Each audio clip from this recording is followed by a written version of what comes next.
بینر نجا داخیانیان لدوها به توم باراک و گلک آلیکو و وکی بناکوک بناف دکن هینا جی دردکن. هری داوی نونر امریکا یل سوریه توم باراک داخیانی اگدایه اجانسا رویترزه تدا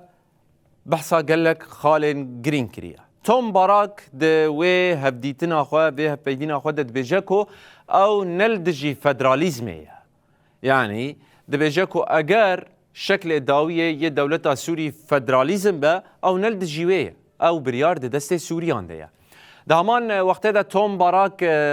هشیاری ده احمد الشرع سروک حکومتا و گوهیز کو گرک لسیاستا خو و گره و راس بکه یا نا و پشگیری ناب نتوایی وندا بکه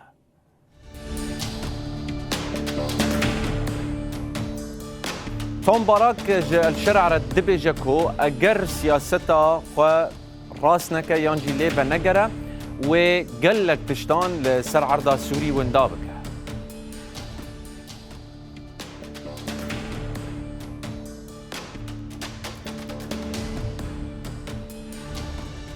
توم باراك دبجكو اگر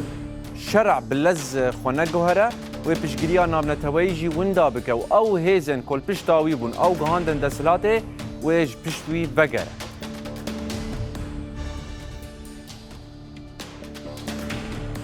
باراک دبیجکو دبی حکومتا نو انتگره کرنا که منتویان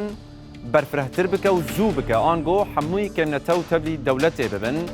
ده همان وقت ده باراک دست نشان دکه که او نلدجی فدرالیزمه و اگر